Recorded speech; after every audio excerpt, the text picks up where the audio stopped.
up, you guys?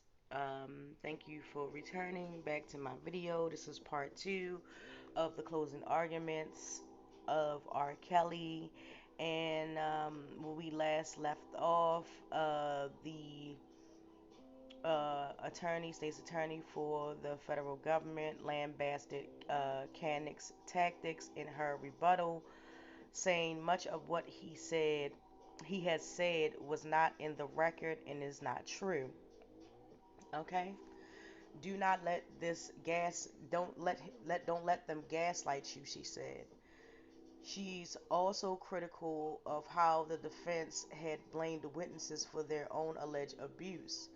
Kanek has reportedly questioned why they didn't leave Kelly sooner or call the police, despite a forensic psychologist. I apologize, y'all. Psychologists testify their testimony on how often victims of abuse go back to their abusers and stay silent, which is very true. They have done numerous studies on this, and it's only as simple as typing it in on Google, and you will see that. It's like we took a time machine and went back to a courtroom in the 1950s, as said. What they're arguing is that all of these women and girls were asking for it and that they deserved what they got. Never mind that many of them were teenagers too young to consent. During his closing arguments, Kanek repeatedly mocked Kelly's alleged victims and accused them of lying about being sexually abused. He attempted to cast doubt on the testimony by Sonja, who had testified that Kelly once held her in the room for days, depriving her of food and water before drugging and assaulting her. By questioning why she didn't leave when an employee offered her a condom, why didn't she go to the police, and why she put on a nightgown if she wanted to escape. He even mimicked her at one point, saying in a small voice, "Thought fake tears. He assaulted me." To explain how Jay Pace, who testified that she first had an encounter with Kelly at age 16, wound up with a shirt covered in DNA matching the singer Kelly. Kanek offered a conspiracy theory, saying she had someone jump over the fence to break into Kelly's home and steal it. Throughout the trial and again on Thursday, Kanek stressed Kelly's support generosity as proof of his innocence. The fact that he took his girlfriends shopping, paid for their Ubers, and threw them birthday parties. It was the loss of this glamorous lifestyle, Kenneth suggested, that led to the alleged victims attempting to monetize their stories through lawsuits and appearing in documentary series Surviving R. Kelly. A lot of people were watching Surviving R. Kelly, Kenneth said, and now a lot of people are surviving off Kelly. Wow. Okay. Okay. Okay. Um. Yeah, y'all. This is if that's the closing argument. I really, to be honest with you guys, do not know where to start in terms of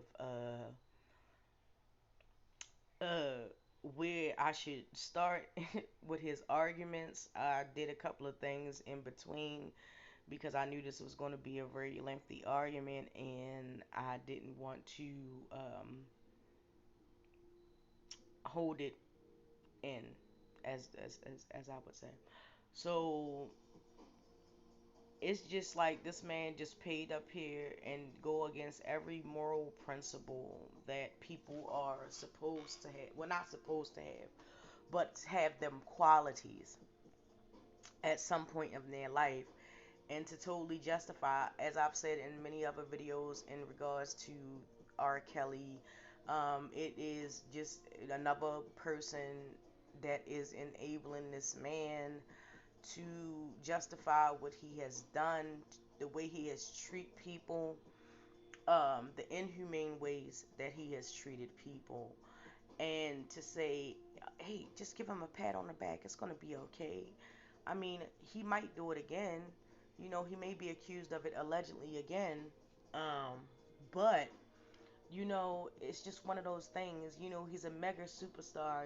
People are trying to profit off of him.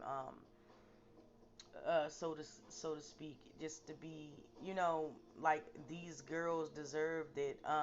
One of the best quotes that I've heard all year, um, and I feel it to be accurate. It may not pertain to this video as far as the content of R. Kelly, but I heard a person say one time, if lesbians and other people can control themselves around women in revealing clothes, I don't think the clothes are the problem. Okay? Work that out in your brain, but in my brain, it hits home. Okay? In regards to his lawyer saying that all these girls, they wanted this, it's their fault that they went through this and experienced this and was put through these types of things, these acts. um it's all their fault. You understand? If you get it, give me a thumbs up. If not, listen to it again. I don't know what to tell you. But all in all, again, uh, I've said this again in several videos. It does not matter this man's status. Um, Contrary to belief, there's people out here. Some people may call them morals. Some people just, I mean, I call it treat people how you want to be treated.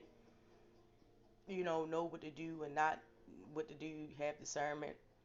Um, okay. There's a lot of other illegal things that you could have done, and you chose this. Okay. If you want to go that route, hypothetically. But I mean, I hope he finally gets convicted. I hope he goes to jail. Again, that doesn't take away from the music that he has produced. He has produced hits and produced hits for some of the most renowned artists in the world. Um, yeah, but he still deserved to go to jail for the rest of his life. Just an opinion of mine's. Um, yeah, and that's where I'm going to leave this video. And yeah, thank you for coming and watching this video. Thank you for the likes. Thank you for the shares. Thank you for the comments. I am eternally grateful for the support.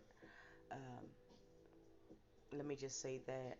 And as always, please don't forget to like, subscribe, and share. Drop down in the comments. Let me know how you feel about this story overall. Now that it's seemingly coming to an end. And what do you think the verdict is going to be? Um, you don't have to answer if you don't want to. But hey, until then, you guys, I'll talk to you in the next video.